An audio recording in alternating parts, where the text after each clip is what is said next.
আসসালামু আলাইকুম। Course preview এর এই টিউটোরিয়ালে আমি আপনাদের দেখাবো জাস্ট ২ টা ডেমো ভিডিও আপলোড করে কিভাবে আমরা আ একটা ৬০০ মেগাবাইটের ভিডিও আর একটা হচ্ছে ৬০ মেগাবাইটের ভিডিও আমরা সাকসেসফুলি আমাদের সার্ভারে আপলোড করতে পারি। আপনারা 1 জিবি ভিডিও আপলোড দিয়েও দেখতে পারেন। এখানে যেই ম্যাক্স আপনাদের PSP INI ফাইলে যেটা ম্যাক্স ফাইল সাইজ দিবেন সেই ম্যাক্স ফাইল সাইজ পর্যন্ত কিন্তু এই টিউটোরিয়ালে যেভাবে দেখানো হয়েছে সুন্দর করে ভিডিওটা আপলোড করতে পারবেন সার্ভারে। Not only video, any kinds of file আপনি আপলোড করতে পারবেন। তো এখানে দেখুন আমরা জাস্ট ভিডিওটা আপলোড হবে কারণ আমি এখানে আমার কোডের মধ্যে .mp4 টাকে শুধুমাত্র সাপোর্টেড রেখেছি। আমরা যেকোনো ফাইলটাকে সাপোর্টেড রাখতে পারি। তো এখানে দেখুন যদি আমরা হচ্ছে এখন এখানে সিলেক্ট করি, দেখুন যদি আমি এখানে ফাইল সিলেক্ট করি এটা কিন্তু চাঙ্কের মাধ্যমে আপলোড হবে আপনারা জানেন। আর এখানে দেখতে পাচ্ছেন এই যে চাঙ্ক নামে একটা ফোল্ডার আছে। এখানে কিন্তু সেই চাঙ্ক ফাইলটা কিন্তু জেনারেট হবে। যখন আমাদের ডাটা কমপ্লিট হয়ে যাবে, আপলোডিং প্রসেস হয়ে যাবে, দেন ভিডিওর মধ্যে আমাদের ভিডিওটা চলে আসবে।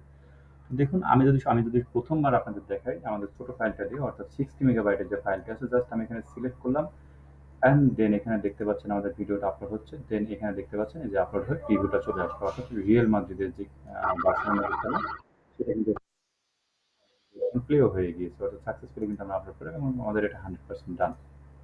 আমরা যদি এখানে যাই এখন দেখেন যে ভিডিওর মধ্যে কিন্তু আমাদের রিয়েল মাদ্রিদ বার্সেলোনার যে ফাইল সেটা কিন্তু এখানে চলে এসেছে। অর্থাৎ এখানে দেখতে পাচ্ছেন সেই ফাইলটা চলে গিয়েছে। কারণ এখানে আমাদের সিম লিঙ্ক করা থাকে আপনারা জানেন। PHP আর্জেন্ট স্টোরেজ লিঙ্ক কমান্ডের মাধ্যমে। দেন এখানে দেখতে পাচ্ছেন আমরা যদি এখন একটা বড় ফাইল আপলোড দিই অর্থাৎ 1 জিবি যেহেতু আমার কাছে নেই, আমার কাছে জাস্ট ৬০০ এমবির একটা ফাইল আছে ম্যাক্স ফাইল। এটা মানে আমি 1 জিবি ভেবে ডাউনলোড করেছিলাম। তো যাই হোক এটা হচ্ছে ৬০০ এমবির একটা ফাইল। 1 জিবি আসলে ডাউনলোড করতে পারি নাই। তো এই ৬০০ এমবিটা দিয়ে আপনাদেরকে দেখাচ্ছি। যদি আমি ৬০০ এমবিটা এখানে নিই, এটা আমাদের ৬০০ এমবির ফাইল। দেখুন এটা কিন্তু দেখেন এটা আপলোড হচ্ছে 12% 16%। এখন যদি করে যাই এখানে দেখতে পাচ্ছি দেখেন চাঙ্ক ফাইলগুলো দেখেন এই যে চাঙ্ক ফাইল। জাস্ট চাঙ্ক ফাইলগুলো আস্তে, আস্তে দেখেন কমে যাবে। দেন এই যে কমছে কিন্তু চাঙ্ক ফাইল। ঠিক আছে? এই যে দেখেন কমছে। দেন আমাদের 99% 99% and 100% done and chunk file কিন্তু দেখতে পাচ্ছেন আমাদের চাঙ্ক ফাইলও কিন্তু শেষ। অর্থাৎ চাঙ্ক হতে, হতে কিন্তু দেখতে পাচ্ছি সেই চাঙ্ক ফাইলগুলো শেষ হয়ে গেলে আমরা আমাদের ভিডিওটা কিন্তু ডান হয়ে গেল 100% দেন এটা কিন্তু এখানে চলে আসলো। অর্থাৎ আপনারা প্র্যাকটিক্যালি দেখতে পারেন যে আমাদের ফাইলটা কিভাবে আসলে চাঙ্ক করে, করে আমি আপলোড করলাম। আমি আপনাদের আবারও দেখাচ্ছি। জাস্ট আমি এগেইন আবার ধরেন এখানে গেলাম। দেন আমি এই পেজটাকে রিফ্রেশ দিচ্ছি। দেন আমি ভিডিওটাকে এখান থেকে বড় ফাইলে যেটা সেটা ডিলিট দিচ্ছি। কারণ বড় ফাইল হলে আপনার চাঙ্ক ফাইলটা টিউটোরিয়ালটা ভালো করে বুঝতে পারবেন।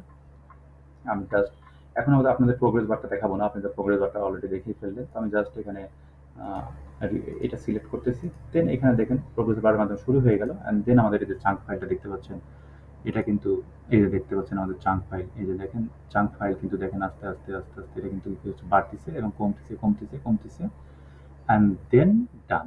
ওকে? তো দেখুন এই যে ডান। ওটাও সে কি করলো ডিলিট করে দিল। দেন আমরা যদি ব্রাউজারে যাই আমাদের কিন্তু ব্রাউজারে দেখতে পাবেন এটা 100% অ্যান্ড দেন এই যে ভিডিও। ঠিক আছে? আমরা কিন্তু ভিডিওটা দেখে প্লে করতে পারছি খুব চমৎকার। ওকে? তো যেহেতু আমরা এখন লোকাল সার্ভারে আছি আপনারা জানেন লোকাল সার্ভার ভিডিও কিন্তু আপনি এভাবে কেটে, কেটে দেখতে পারবেন না। নরমালি অবস্থায় ভিডিওটাকে আমাদের আ এভাবে কিন্তু দেখতে হয়। লোকাল সার্ভারে আপনি যখন থাকবেন, আপনার যে লোকাল সার্ভার এখন সেই সার্ভারে দেখতে পারবেন না। লাইভ সার্ভার নিয়ে ভিডিও এভাবে কাটতে পারবেন। জাস্ট এটাই কিন্তু। তো এইটাই আপনারা যদি কোর্সে নিতে পারেন তো আপনারা শিখে নেবেন কিভাবে আমরা এইভাবে আনলিমিটেড সাইজের ভিডিও আপলোড করতে পারি। ধন্যবাদ।